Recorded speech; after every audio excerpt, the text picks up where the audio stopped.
Kerusuhan 13 sampai dengan 15 Mei 1998 adalah sejarah kelam Indonesia. Ratusan rumah, kantor, pabrik, toko milik warga Tionghoa dijarah, dibakar, dihancurkan. Puluhan perempuan Tionghoa menjadi korban kekerasan seksual dan perkosaan. Lebih dari 1.000 orang tewas. Namun, kerusuhan itu membuka jalan bagi era demokrasi di Indonesia. Yang marah karena kerusuhan Mei bukan cuma aktivis demokrasi dalam negeri. Tekanan internasional terhadap pemerintah Soeharto berdatangan. Akhirnya, para orang terdekat Soeharto pun tahu bahwa rezim tak bisa dipertahankan. Pada 20 Mei 1998, Soeharto mengundurkan diri. Era reformasi dan demokrasi pun dimulai. Bisa dibilang, warga Tionghoa adalah tumbal yang diperlukan agar demokrasi lahir. Berbagai kesaksian memang menunjukkan saat kerusuhan terjadi, aparat keamanan seperti membiarkan penyerangan terjadi. Walau bersenjata lengkap, mereka terkesan hanya berjaga-jaga tanpa berusaha menghentikan kerusuhan. Kerusuhan di berbagai daerah itu juga memiliki pola serupa. Dimulai oleh kelompok orang tertentu yang memprovokasi, baru kemudian berlanjut menjadi serangan massal terhadap warga Tionghoa.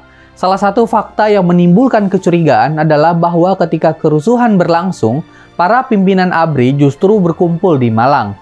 Padahal ketika itu, tanda-tanda ke arah kerusuhan sudah bisa dirasakan sejak tertembak matinya para mahasiswa pada 12 Mei. Yang berkumpul di Malang antara lain Pangap Jenderal TNI Wiranto, Kasat Jenderal TNI Subagio, Pangkostrat Letjen TNI Prabowo Subianto, dan Danjen Kopassus Mukdi PR. Acara yang dihadiri pun sekedar upacara pemindahan pasukan pemukul reaksi cepat dari Divisi 1 ke Divisi 2 Kostrat. Karena rangkaian fakta itu, banyak pihak menganggap kaum Tionghoa sengaja dikorbankan dengan tujuan akhir menumbangkan Soeharto. Warga Tionghoa memang merupakan sasaran empuk.